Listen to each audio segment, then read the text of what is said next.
가나안 땅에 입성한 이스라엘 백성들이 가나안 정복 전쟁을 수행하는데 3단계로 나누어서 우리가 이해를 할 수 있습니다.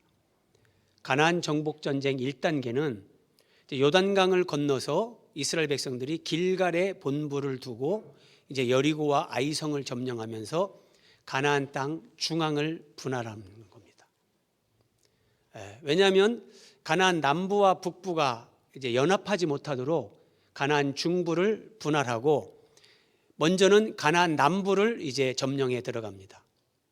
그리고 남부를 점령을 마친 후에 가나안 북부를 점령하면서 1차 정복전쟁이 끝납니다.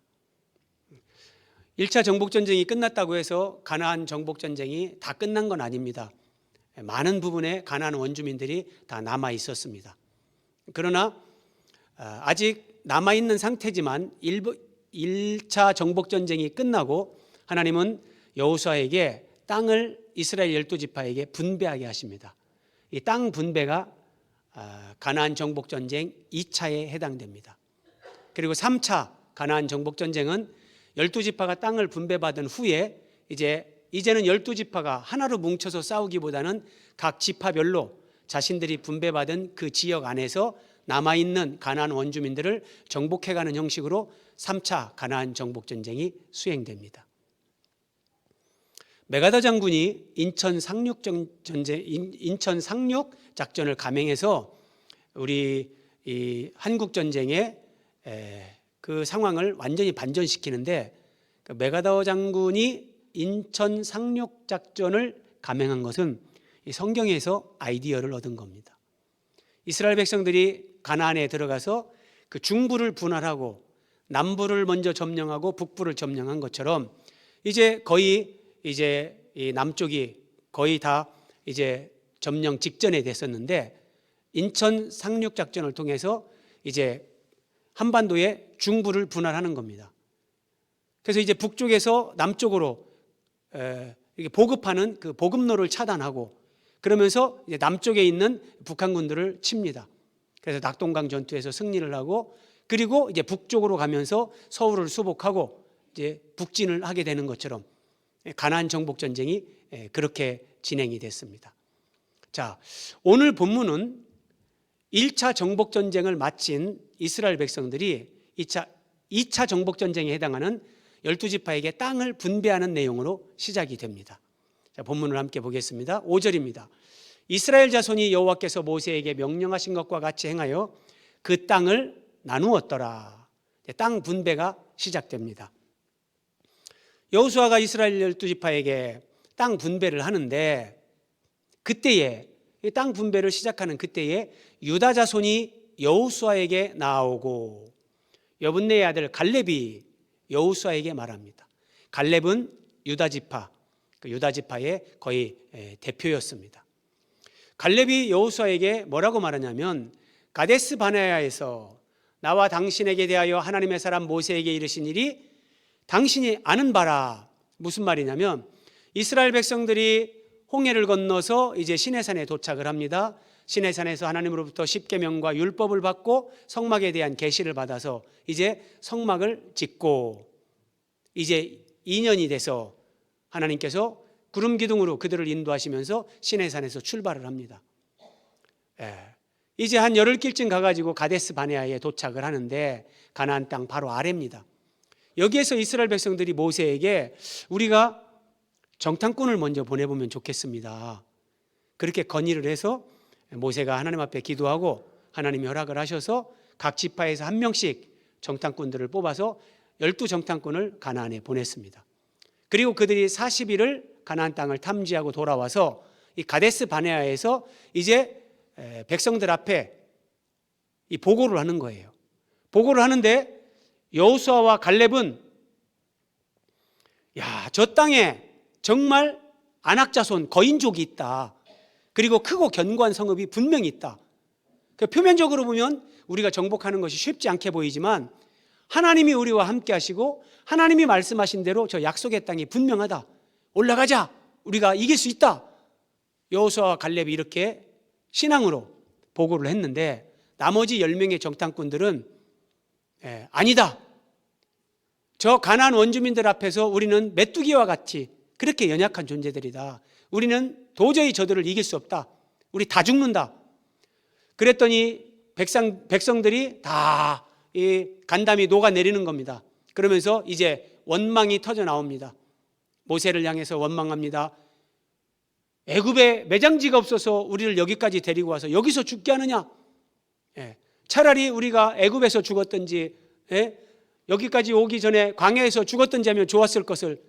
그때 하나님께서 이스라엘에게 진노하십니다.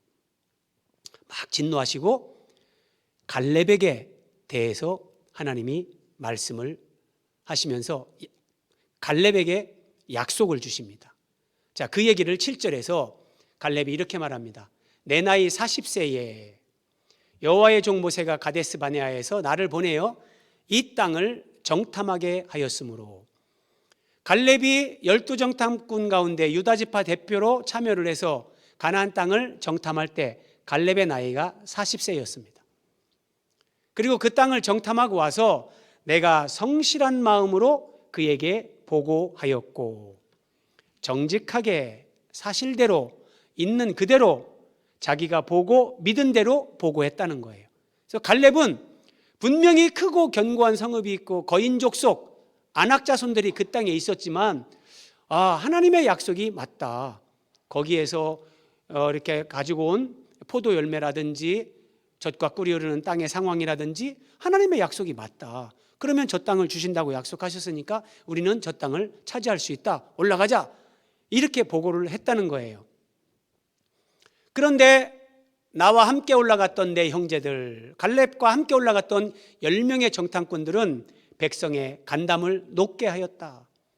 불신앙을 드러내는 거죠.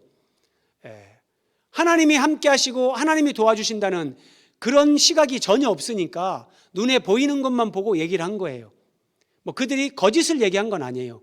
정말 키가 한 3m 이렇게 되는 거인족이 살고 있었고 이미 가장 높은 그 산지에 크고 견고한 성읍들이 있었기 때문에 인간적으로 보면 출애굽한 이스라엘이 그 땅을 정복한다는 건 불가능하게 보이는 것도 사실입니다.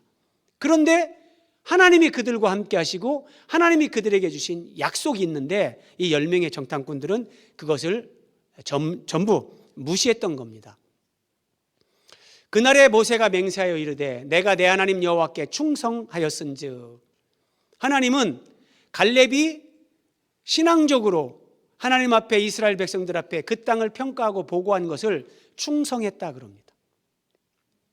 그래서 하나님이 이렇게 네 발로 밟는 땅은 영원히 너와 네 자손의 기업이 되리라 하였나이다. 갈렙이 여호수아에게 이 말씀을 상기시키는 거예요. 당신도 그날 나와 함께 들으셨죠? 하나님이 모세를 통해서 갈렙에게 네가 탐지하고 온 그 땅, 네가 발로 밟은 그 땅을 너와 유다지파 자손들에게 기업으로 주겠다 이렇게 약속하셨습니다. 이 말씀이 민수기 14장 24절에 나오는데 내 종 갈렙은 그 마음이 그들과 달라서 나를 온전히 따랐은즉 그가 갔던 땅으로. 그가 갔던 땅, 이게 중요합니다. 12정탐꾼이 탐지했던 그 지역이 가나안 땅 전체는 아니란 말이에요. 이들이 갔던 땅 핵심은 헤브론이라는 땅입니다.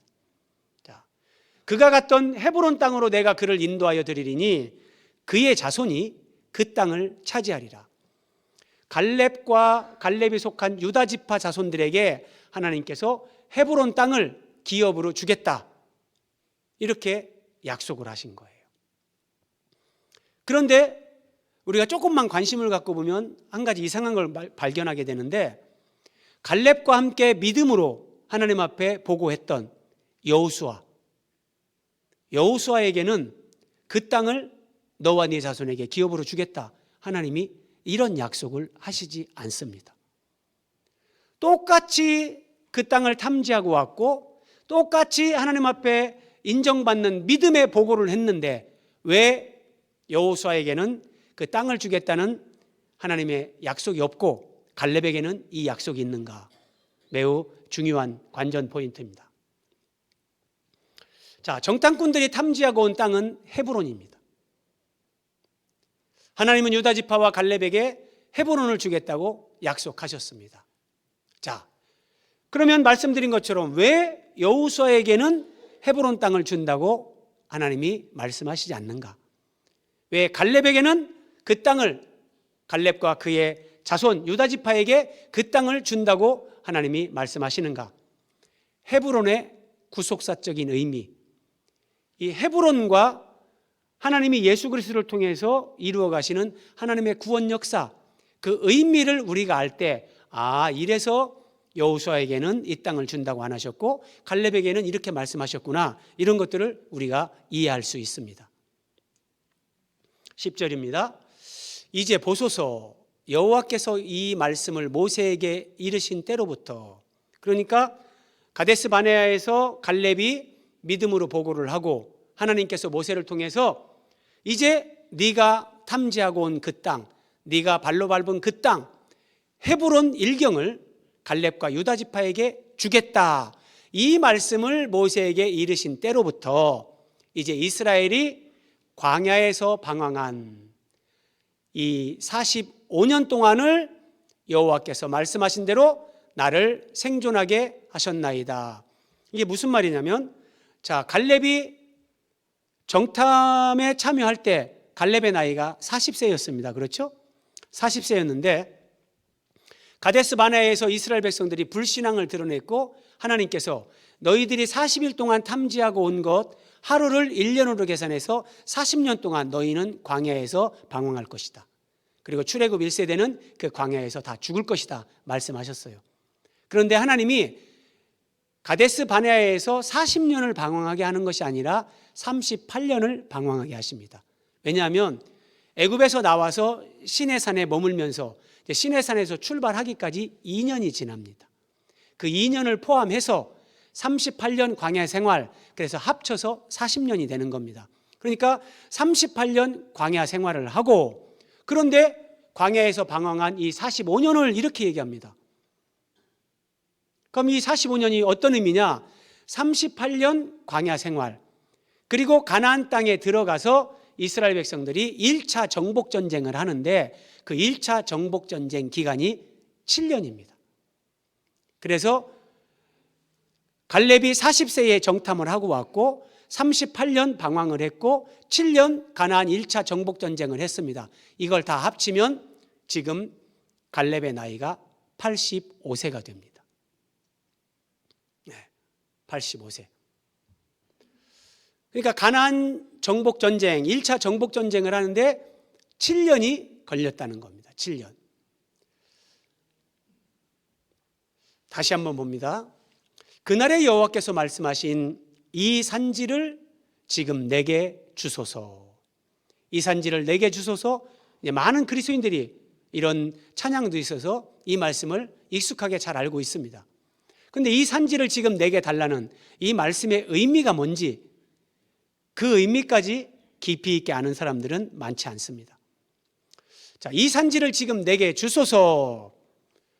갈렙이 여호수아에게 요청을 하는데 이 산지는 헤브론이라고 말씀드렸습니다. 헤브론은 해발 927m, 이 팔레스타인 지역에서 가장 높은 산악지대입니다. 그래서 이 산지 그럽니다. 이 산지. 그리고 헤브론에는 아낙 사람이 있습니다. 이 거인족이 있다는 말이에요. 거인족. 그리고 거기에는 이미 크고 견고한 성읍들, 건축된 그런 성들이 막 있습니다. 그래서 누가 봐도 이 헤브론은 탐낼 만한 땅이 아닙니다. 이스라엘 백성들이 요단강을 건너서 가나안에 들어가기 직전에, 그러니까 요단강 동쪽에 있을 때입니다. 아직 모압 평지에 있을 때인데 이제 이스라엘 백성들이 보니까 이 요단강 동쪽 가나안 건너기 전에 그 땅을 보니까 이게 가축을 키우기에 너무너무 좋은 땅이에요. 평지가 많고 거기에 이 목초지, 풀이 많고, 와, 여기서 짐승을 키우면 너무너무 번식이 잘하겠다.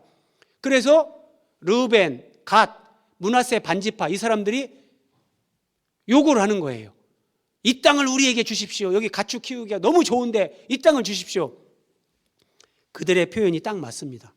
가축 키우기에 딱 좋은 땅입니다. 예를 들어서 하나님이 믿음으로 충성한 갈렙에게, 여호와를 온전히 좇은 갈렙에게 주시겠다고 약속하신 땅은 사람들이 선호할 만한 이런 목초지, 평지가 아니라 산지였습니다. 이미 사람들이 이스라엘이 정복하기에 정말 만만치 않은 크고 견고한 성들이 건축되어 있는, 점령하기 참으로 어려운 그런 땅이었습니다. 더욱이 3m가 되는 거인 족속들이 거기에 거주하고 있었습니다. 그런데 하나님은 믿음으로 충성하고 여호와를 온전히 좇은 갈렙, 그에게 이 땅을 너에게 주겠다 약속하셨습니다. 하나님은 왜 이런 땅을 갈렙과 유다 지파에게 준다고 약속하셨을까요? 객관적으로 이 땅은 사람들이 탐낼 만한 땅이 아니라 기피의 대상이 되는 거예요. 저기는 안 되겠다, 저기는 안 되겠다. 그러면 갈렙이 잔꾀를 부리면 여호수아가 땅 분배를 하는데 자기가 굳이 먼저 찾아 나갈 필요가 없는 거예요. 땅 분배하고 있는데 찾아 나가서 하나님께서 이렇게 말씀하셨던 그 산지를 지금 내게 주십시오, 이런 말 하지 말고 가만히 있으면 돼요. 혹시라도 여호수아가 착각해서 그 산지를 다른 지파에게 주고 우리에게는 막 평지를 주면 아이고 막 감사하겠네, 이럴 수도 있는데, 갈렙은 자기가 뚜벅뚜벅 걸어 나가서 당신도 그날에 들으신 바대로 이 땅을 하나님께서 나에게, 우리 유다 지파에게 준다고 말씀하신 것을 기억하지 않습니까? 이 산지를 지금 내게 주십시오, 이렇게 요청을 하는 거예요. 그러면 여러분, 갈렙은 왜 사람들이 기피하는 그 땅, 크고 견고한 성읍이 있고 거인 족속들이 점령하고 있는 그 땅을 갈렙은 왜 자기가 찾아 나가서 달라고 하는 걸까요?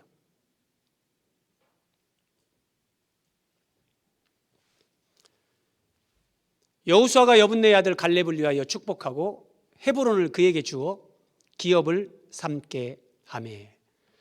여러분, 구약 성경에서 이스라엘 백성들이 가나안에 들어가서 땅 분배를 하는 것은 기업을 얻는 것입니다. 성경은 이중, 삼중적인 중첩적인 메시지를 우리에게 줍니다. 이스라엘 백성들에게는 정말 땅을 분배해주고 그들에게 기업을 주는 거였지만, 이스라엘 백성들에게 땅을 나눠주면서 기업을 주신 것은 우리가 하나님 나라에 가면 예수 그리스도 안에서 영원한 기업을 받는 것, 이것에 대한 모형과 그림자입니다. 우리에게 하나님께서 하나님 나라에서 영원한 기업을 주시는데, 갈렙과 유다 지파에게는 헤브론을 주어서 그 헤브론이 그들의 기업이 되게 했다는 거예요. 어떤 의미입니까? 헤브론의 의미 한번 아브라함의 이야기를 통해서 살펴보겠습니다. 롯이 아브라함을 떠난 후에 여호와께서 아브라함에게 이르시되 너는 눈을 들어 북쪽과 남쪽, 동쪽과 서쪽을 바라보라. 보이는 땅을 내가 너와 내 자손에게 주리니 영원히 이르리라. 아브라함이 바라봤던 땅, 그럼 이 땅이 어떤 땅이냐? 이게 바로 헤브론입니다. 이에 아브라함이 장막을 옮겨 헤브론에 있는 마므레 상수리 수풀에 이르러 거주하며 제단을 쌓았더라. 아브라함아, 네가 동서남북을 바라보라. 보이는 땅을 내가 너와 네 자손에게 주겠다. 하나님이 아브라함을 인도하셨을 때 가나안 땅으로 인도하셨습니다. 그 가나안 땅에서의 또 핵심은 헤브론입니다. 헤브론. 말씀드린 것처럼 이 헤브론은 산지입니다. 가장 높은 정말 악산이라고 할 수 있는 그런 산지. 지도로 한번 보십시오. 하나님이 왜 아브라함에게 헤브론을 주시는가? 왜 갈렙에게 헤브론을 말씀하시는가? 여러분, 아브라함, 이삭, 야곱이 가나안 땅에 들어갔는데 이제 이삭, 야곱도 그 언약을 계승받아서 하나님 앞에 언약의 계승자로 가나안 땅에서 사는데, 하나님이 뭐라고 약속하십니까? 아브라함에게 내가 이 땅을 너와 네 자손에게 주겠다. 복을 주겠다. 땅을 약속하고 자손을 약속하고 복을 약속합니다. 세 가지를 약속합니다. 근데 여러분, 아브라함, 이삭, 야곱은 가나안 땅에 살았지만 그들은 땅을 소유하지 않았습니다. 잘 생각하셔야 됩니다. 내가 이 땅을 너와 네 자손에게 주겠다 하고 아브라함을 갈대아 우르에서 불러서 가나안 땅에 들어가게 하셨습니다. 그런데 실제적으로 그들은 땅을 소유하지 않았습니다.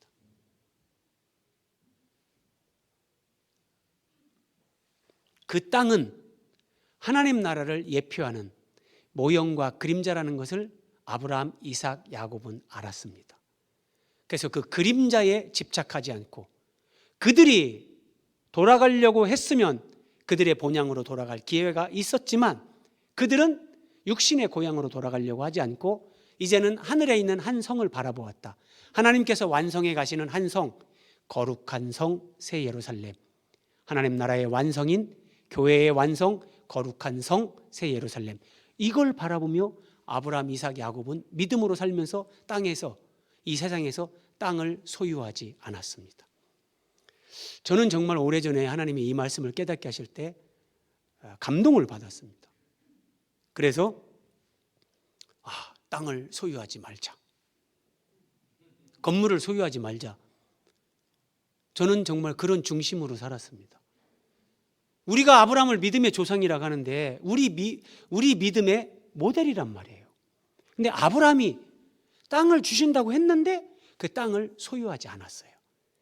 그러니까 모형과 그림자를 보면서 실체를 보는 사람은 그 모형과 그림자에 집착하지 않습니다. 여러분, 세상의 물질적인 것은 다 모형이고 그림자입니다.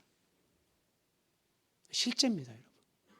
그래서 아브라함, 이삭, 야곱은 땅을 소유하지 않고 아브라함이 딱 하나, 사라가 죽었을 때 사라를 장사 지낼 수 있는, 매장지로 쓸 수 있는 헤브론에 있는 마물의 막벨라 굴, 그거 하나만 그냥 무상으로 쓰라고 하는데 끝까지 돈을 주면서 값을 지불하고 막벨라 굴을 하나 샀습니다. 그것은 땅을 소유하는 개념이 아니라 이제 아브라함은 알았거든요. 자기 후손들이 이방에서 400년 동안 객이됐다 다시 돌아올 걸. 그러면서 그 막벨라 굴에 아브라함, 이삭, 야곱, 그들의 아내들 다 거기에 매장이 됩니다. 그러면서 후손들에게 그들이 헤브론에 있는 막벨라 굴에 매장이 되면서 헤브론 위에가 바로 베들레헴입니다. 그 베들레헴 위에가 바로 예루살렘입니다. 헤브론 막벨라 굴에서 그들은 베들레헴, 예루살렘을 보면서 그들은 살다 죽었습니다. 이게 뭐냐면 이 땅에 오실 예수 그리스도, 베들레헴에 오시는 예수 그리스도, 이 땅에 오신 주님께서 예루살렘에서 구원을 이루시는 이것을 헤브론에서 믿음으로 바라보면서 그들은 일생을 살고, 그래서 땅의 것에 집착하지 않고 외국인과 나그네로 그들은 살았던 겁니다. 자, 가나안 땅을 이스라엘 12지파에게 분배를 해주시는데 이 남쪽, 자, 왼쪽에는 지중해가 있고 오른쪽에는 사해, 여매라고 하는 바다가 있고 그 가운데 가나안 땅 남부에 유다지파에게 이 땅을 기업으로 주셨습니다. 그런데 헤브론이 여기입니다. 바로 여기가 헤브론입니다. 그래서 하나님께서 아브라함에게, 갈렙에게, 믿음의 사람들에게 헤브론을 너와 네 자손에게 주겠다 약속하신 것은 헤브론 일경, 헤브론에서 바로 그 위에 베들레헴이 있고 예루살렘이 있습니다. 그러니까 헤브론을 하나님이 유다 지파에게 준다고 할 때 베들레헴, 예루살렘 이런 것들이 다 포함돼서 유다 지파에게 하나님이 주겠다고 약속하시는 겁니다. 그러면 이게 무슨 의미인가? 바로 이겁니다. 헤브론 일경에 있는 베들레헴, 예루살렘 이 두 도시만 우리가 생각해도 예수님은 베들레헴에서 탄생하십니다. 예수님은 나귀 새끼를 타시고 예루살렘에 입성하십니다. 그 예루살렘 겟세마네 동산에서 예수님은 기름 짜듯이 기도하고 체포당하십니다. 예수님은 예루살렘 십자가 골고다에서 죽으십니다. 예수님은 그 예루살렘 아리마다 요셉 그의 묘지에 장사되고 그 무덤에서 부활하십니다. 예수님은 예루살렘 감람산에서 승천하십니다. 무슨 의미입니까? 헤브론을 주겠다는 것은 베들레헴 바로 아래에 있어요. 헤브론에서 베들레헴을 이렇게 보는 거예요. 베들레헴에 사람의 몸을 입고 이 땅에 오실 그리스도를 헤브론에서 이렇게 베들레헴을 바라보는 거예요. 그 베들레헴을 바라보면서 이제 그 위에 예루살렘, 그 예루살렘에서 하나님의 구원을 이루실 그리스도를 바라보는 거예요. 여러분, 성경은 참으로 심오합니다. 그래서 이 믿음의 사람들은 헤브론 막벨라 굴에 거기에 장사됐지만 그 막벨라 굴에서 베들레헴을 바라보고 예루살렘을 바라보면서 이 땅에 오실 그리스도, 이 땅에 오셔서 구원을 이루실 그 그리스도를 믿고 소망하면서 그들은 살았던 거예요. 그러면 하나님께서 갈렙에게 헤브론을 주겠다 약속하시는 그 의미가 뭡니까? 믿음으로 온전히 하나님을 좇고 충성한 사람들에게 하나님은 예수 그리스도를 주시는 겁니다. 이 땅에, 이 세상에 땅 몇 평 그걸 주는 것이 아니라 진리요 생명이시고 하나님이신 예수님을 그들에게 주시는 겁니다. 이 은혜와 영광을 여러분 아셔야 됩니다. 이걸 아시면 이 세상에 사는 동안 그 땅 몇 평에, 아파트 몇 평에 뭐 재물 조금 거기에, 여러분 거기에 우리가 매여서 안 삽니다. 거기에 휘둘리지 않습니다. 그것을 뛰어넘습니다. 이게 그리스도인의 삶이란 말이에요.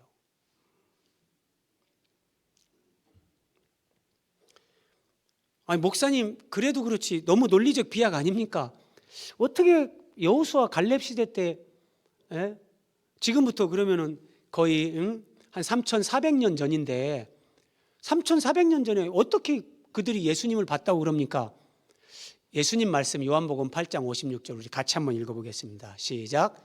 너희 조상 아브라함은 나의 때 볼 것을 즐거워하다가 보고 기뻐하였느니라. 아브라함은 지금 여호수아 갈렙보다 한 500년 전에 살았던 사람입니다. 여호수아 갈렙보다 500년 전에 생존했던 아브라함이 예수님의 때, 예수님이 이 땅에 오시는 것, 이 땅에 오셔서 구원을 이루시는 것, 그 예수님의 때를 보고 즐거워하고 기뻐했다 그럽니다. 아브라함은 이 예수님을 바라본 사람이에요. 제가 설명드렸잖아요. 헤브론 막벨라 굴에 족장들이 매장되고 그들의 아내가 거기에 매장된다는 의미는 헤브론에서 베들레헴을 바라보는 거예요. 헤브론에서 예루살렘을 바라보는 거예요. 그 땅에 오실 그리스도, 그 땅에 오셔서 하나님의 구원을 이루실 예수 그리스도를 그들은 믿음으로 바라보고 기뻐하고 즐거워하는 거예요. 완성될 하나님의 나라를 그렇게 바라보기 때문에, 하나님께서 예수 그리스도 안에서 주시는 그 구원의 은혜와 영광을 바라보기 때문에 하나님이 분명히 가나안 땅 주신다고 약속하셨잖아요. 근데 그 땅에 집착하지 않습니다. 그 땅에 매이지 않습니다. 왜냐하면 그 땅은 하나님 나라를 상징하는 모형과 그림자지, 진짜는 저 셋째 하늘에 있는 하나님 나라 예수 그리스도가 그 땅의 핵심이고 본질이라는 것을 알기 때문에 그림자에 매이지도 않고 속지도 않는 겁니다. 그래서 아브라함에게, 갈렙에게 헤브론을 약속하신 것은 예수 그리스도의 탄생, 주님의 공생애, 가르침, 고난, 죽음, 부활, 승천이 이루어지는 그 땅을 약속하신 겁니다. 그러면 여러분, 이 말씀을 이제 여러분 개인에게 적용하셔야 됩니다. 갈렙이 정탐을 하고 와서 정말 믿음으로 하나님 앞에 보고를 했습니다. 하나님은 여호와께 충성했다, 그렇게 평가하셨습니다. 우리가 하나님 앞에 믿음으로 온전히 여호와를 좇는 사람, 하나님 앞에 믿음으로 충성하는 사람들, 정말 우리가 하나님을 사랑할 때 하나님이 우리에게 주시는 은혜는 요단강 건너기 전에 짐승 키우기에 좋은 목초지 평지가 아니라 크고 견고한 성읍, 거인족이 거주하고 있는 헤브론 땅입니다. 하나님은 참으로 하나님을 사랑하는 사람들, 믿음으로 살려고 하는 사람들, 하나님이 택한 사람들, 그들에게 평탄한 삶을 주는 것이 복이 아닙니다. 분명히 거인족이 있습니다. 크고 견고한 성이 있습니다. 싸워서 그 헤브론 산지를 점령한다는 것은 만만치 않습니다. 그럼에도 불구하고 하나님은 그 땅을 주는 겁니다. 예수 그리스도 안에서 그 땅을 점령하고 그들의 기업이 되게끔 그 땅을 주시는 겁니다. 앞에서 제가 말씀드린 것처럼 왜 이 헤브론 땅을 여호수아가 함께 정탐하고 왔는데 여호수아에게는 이 땅을 준다고 약속하지 않으셨는가? 여호수아는 에브라임 지파입니다. 갈렙은 유다 지파입니다. 예수님은 유다 지파를 통해서 오신다고 창세기부터 성경 전체적으로 끝없이 하나님이 계시를 주셨습니다. 예수님이 오시는 땅, 예수님이 오셔서 구원을 이루시는 땅이기 때문에 유다 지파 갈렙에게만 이 땅을 주겠다고 하나님이 약속하시는 겁니다. 조금 더 관심 있는 분들은 시편 78편 67절, 68절을 찾아서 읽어보십시오. 하나님이 에브라임은 버리고 유다를 택하셨다, 이런 말씀을 기록하고 있습니다. 헤브론이 그니스 사람 여분네의 아들 갈렙의 기업이 되어 오늘까지 이르렀으니 이는 그가 이스라엘의 하나님 여호와를 온전히 좇았음이니라. 네. 하나님이 우리에게 고난을 허락하시는 것, 광야를 허락하시는 것, 그것은 우리를 하나님이 진정으로 복을 주기 위한 겁니다. 우리에게 믿음이 전혀 없다면 하나님은 우리에게 고난이나 어떤 아픔, 상처, 광야의 시간을 허락하지 않습니다. 나름대로 여호와를 온전히 좇고 하나님 앞에 충성하고 정말 믿음으로 살려고 하는 사람들, 그것이 있을 때 하나님은 그들에게 영적인 헤브론, 우리에게 영적인 헤브론을 허락하십니다. 그런데 그 헤브론은 말씀드린 것처럼 예수님이 오시는 땅이요, 예수님이 오셔서 구원을 이루는 그 땅을 다 포함하는 거기 때문에 하나님은 우리가 내 앞에 거인족, 우리 자매님들 결혼을 했는데 시댁에 도저히 내가 어쩔 수 없는 거인과 같은, 하나님도 믿지 않고 정말 내가 어쩔 수 없는, 그것이 시아버지가 됐든지 시어머니가 됐든지 뭐 시동생이 됐든지 그런 거인족이 있을 수 있습니다. 크고 견고한 성, 내 능력으로 도저히 어떻게 할 수 없는 그런 것들이 다 있을 수 있습니다. 우리 형제님들 결혼했는데 처가에 갔는데 똑같은 것을 경험할 수 있습니다. 어떤 경우 직장에서, 캠퍼스에서 이런 것들을 겪을 수 있습니다. 그런데 하나님은 우리에게, 정말 택한 자에게, 하나님을 사랑하는 자들에게 그 거인족, 크고 견고한 성, 이것을 우리에게 붙여주십니다. 그걸 통해서 우리는 진리요 생명이신 예수 그리스도, 그 주님의 생명이 내 생명이 되고 주님의 성품에 참여하는 자들이 되고 영원을 준비하는 하나님의 사람들로 우리가 세워지기 때문입니다. 다시 말씀드립니다. 하나님은 사랑하는 자에게 예수님의 십자가 고난, 죽음, 부활, 이것을 주관적으로 체험시키고 그 십자가에 참여시킵니다. 그리스도인들이 이 부분에 대해서 이해가 부족합니다. 예수님 믿으면 이제 고생 끝, 행복 시작이라고 생각하는데 어떤 부분에서 맞지만 또 하나는 우리가 생각하는 이 땅에서의 행복이 아니라 영원으로 연결되는 거룩한 행복이기 때문에 그 행복은 내 생명과 존재와 인격과 관계된 것이기 때문에 하나님은 우리를 반드시 연단하시고 우리를 성숙하게 하시고 변화시키는 그 복을 주십니다. 그러기 위해서 우리는 반드시 예수님을 믿는 사람들은 예수님의 그 십자가에 주관적으로 우리를 참여시킵니다. 그때는 모르지만 이제 지나고 나면 깨닫습니다. 그래서 하나님이 나에게 이런 시간을 허락하셨구나.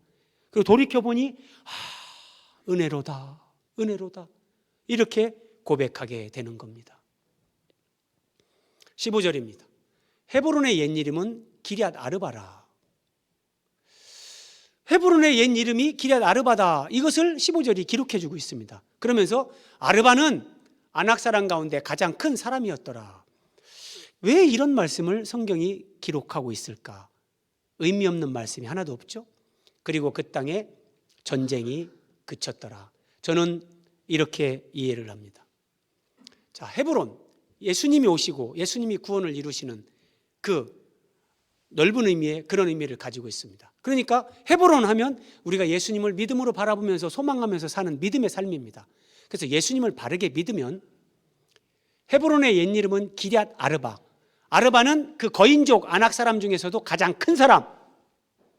여러분, 우리에게 가장 큰 존재, 우리가 정말 어떻게 할 수 없는 가장 큰 대적은 궁극적으로 사탄입니다.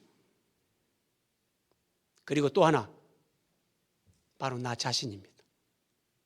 예수님을 만나기 전에 나의 옛자, 나의 옛 자아는 언제나 탐욕적이고 이기적이고 이 부패한 본성으로 하나님의 뜻을 대적합니다. 이것이 내가 변화되기 전에 헤브론의 옛 이름 기럇 아르바, 아낙 사람 가운데 가장 큰 존재. 그런데 이것이 헤브론으로 바뀌는 거예요.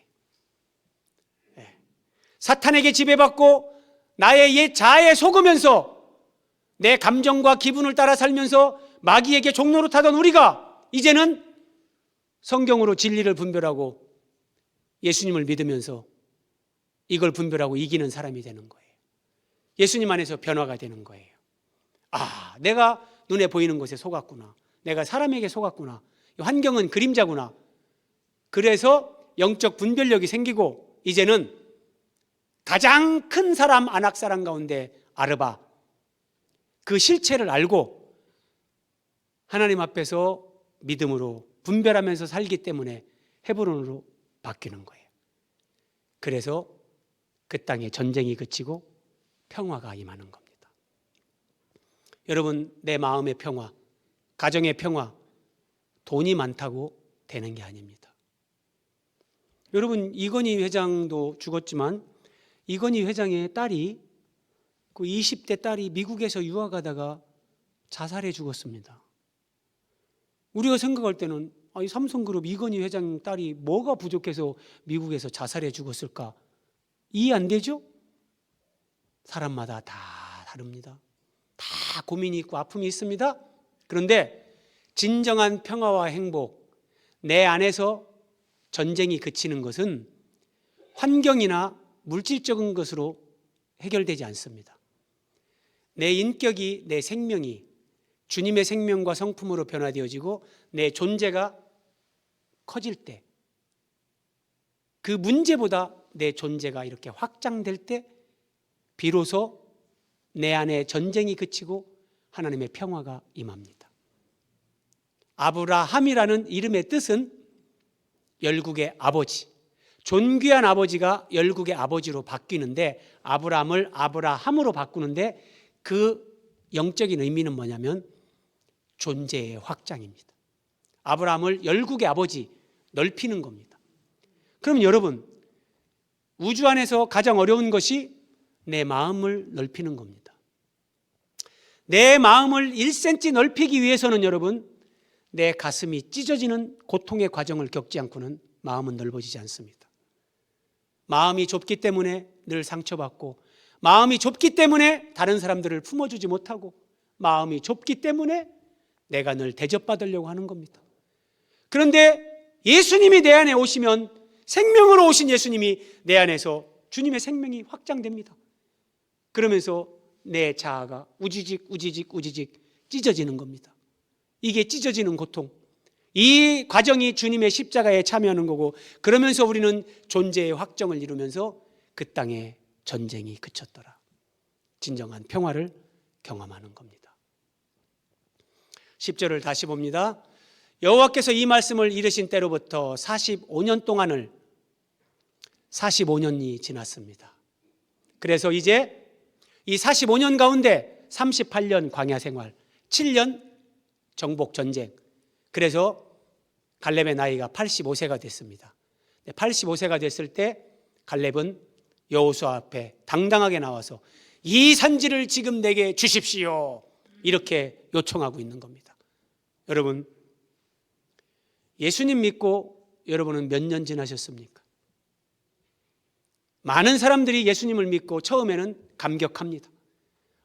그 구원의 은혜에 감격하면서 내가 정말 주를 위해 충성하겠다, 주를 위해 살겠다, 내가 우리 가정에 하나님의 미랄이 되겠다, 내가 우리 교회에서 나도 정말 하나님 앞에 충성스러운 사람이 되겠다, 다 다짐을 하는데 10년, 20년, 조금 더 지나서 30년 지나면 사람들이 그 열정이 다 식어집니다.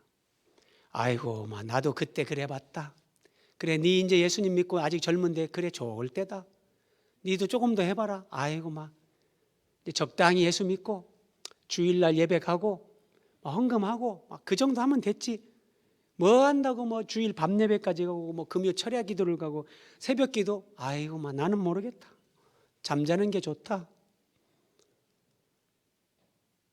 자, 여러분, 적지 않은 사람들이 예수님을 만나고 10년, 20년 지나면 타성해졌습니다.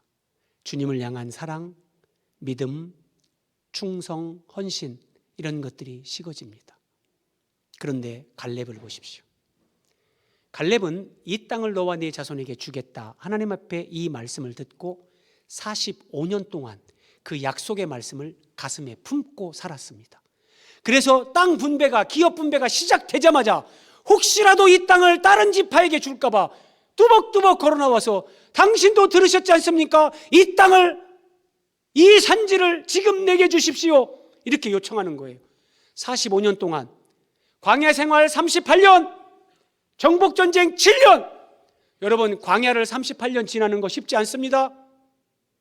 전쟁을 7년 동안 수행했어요. 쉽지 않습니다. 그런데 그 광야를 통과하면서 전쟁을 7년 치르면서 갈렙의 마음속에 단 한순간도 하나님의 약속의 말씀을 놓친 적이 없어요.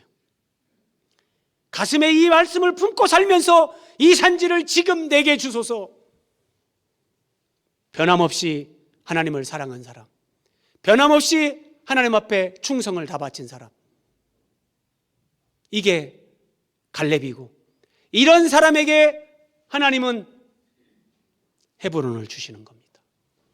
이런 사람에게 하나님은 예수 그리스도를 주십니다. 헤브론을 주시고 예수 그리스도를 주신다는 것은 하나님 나라에서 어마어마한 기업, 상급으로 연결이 되는 겁니다. 다시 한번 생각하십시오, 여러분. 여러분들이 지금 광야와 같은 그런 환경 속에 있습니까? 갈렙은 광야 38년을 지나왔습니다. 아무리 어려워도 전쟁을 겪는 국민보다 힘든 건 없을 겁니다. 우크라이나 전쟁 보잖아요. 사랑하는 가족들이 다 죽어나가고, 내 남편의 팔다리가 떨어져 나가고, 자녀들의 팔다리가 떨어져 나가고, 이게 전쟁입니다. 그 전쟁을 7년 동안 수행했지만 갈렙의 마음에는 하나님의 약속의 말씀이 언제나 살아 있었습니다. 이 약속의 말씀을 붙잡고 광야를 통과하면서도, 전쟁 속에서도 이 땅에 오시는 예수 그리스도, 내 인생을 완성시키시고 내 구원을 완성시키실 그 주님을 바라보면서 갈렙은 살았습니다.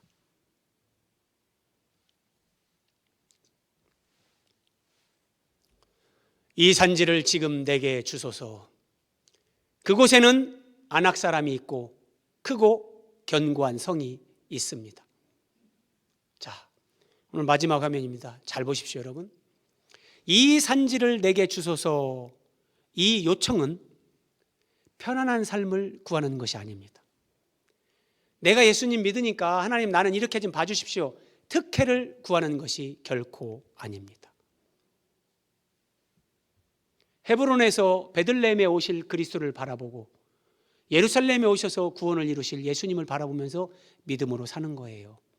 그래서 그 산지 헤브론을 달라는 것은 내가 이 땅에 하나님의 아들을 보내셔서 하나님의 구원을 이루실 하나님의 뜻, 그 하나님의 뜻을 이루시는 예수 그리스도의 순종, 하나님 나도 그 삶을 살겠습니다. 이 고백이 이 산지를 지금 내게 주소서. 바로 이 고백입니다. 갈렙은 이 땅에 오시는 초림의 주님이 오실 길을 예비하는 삶을 살았습니다. 이제 우리는 이 땅에 다시 오실 주님의 재림의 길을 예비하는 삶을 살아야 됩니다. 주님이 다시 오실 길을 예비한다는 것, 그것은 여러분의 가정에서, 그리고 교회에서, 직장에서, 이 사회 속에서 우리가 그리스도인다운 삶을 살아가는 겁니다. 설 명절입니다. 정말 나에게 거인처럼 느껴지는 시댁의 식구들, 나에게 너무나 크고 견고하게 느껴지는 내 처가의 식구들, 도저히 내 인생에서 영원히 없어지지 않을 것 같은 이 거인족, 크고 견고한 성들, 사람마다 그런 게 있습니다. 그런데 하나님은 그것을 우리가 정복하고 이겨내면서 그것이 우리의 영원한 기업이 되게끔 그렇게 역사하십니다. 여러분에게 하나님이 주신 산지, 오늘 하나님이 우리에게 주신 산지, 1차적인 산지는 내 시댁이고 내 처가입니다. 학생들에게는 캠퍼스요, 직장인들에게는 회사요, 일터입니다. 거기에 가시 같은 사람, 도저히 용납할 수 없는 정말 까칠한 사람 다 있습니다. 그런데 하나님은 그 사람, 그 안악자손, 거인족, 크고 견고한 성, 그것을 우리에게 주신다 말씀하십니다. 우리는 사랑으로, 진리로, 그래서 헤브론에서 베들레헴을 바라보는 거예요. 예루살렘을 바라보는 거예요. 내가 있는 크고 견고한 성, 산악지대, 거기에서 주님만을 바라보는 거예요. 주님만을 바라보면서 나를 도와달라고, 그러면서 그 주님을 바라보면서 우리는 하나하나 이겨나가고 헤쳐나가면서 승리할 수 있는 거예요. 내가 도저히 감당할 수 없는 내 시댁 식구들, 내 처가의 가족들, 직장의 상사, 나를 괴롭히는 그 사람, 우리는 예수님의 사랑으로, 하나님의 말씀인 진리로, 우리는 진리와 사랑으로 그들을 감싸고 그들을 섬기면서 진리와 사랑으로 그들을 정복하고, 그러면 하나님이 그들이 하나님 나라에서 우리의 영원한 상이 되게 하십니다. 여러분, 설날 명절입니다. 우리는 언젠가 하나님 앞에 설 날이 있습니다. 이걸 기억하십시오. 우리가 하나님 앞에 설 날, 그때 하나님은 우리의 눈에 눈물을 닦아주십니다. 그리고 이 땅에서 우리가 그렇게 힘겹고 아파하며 어렵게 살았던 그것이 어떤 의미였는지, 그것이 우리에게 영원한 영광이 되게 하시는 하나님의 은혜, 우리가 측량할 수 없는 하나님의 그 사랑을 우리는 눈으로 보고 귀로 듣게 될 것입니다.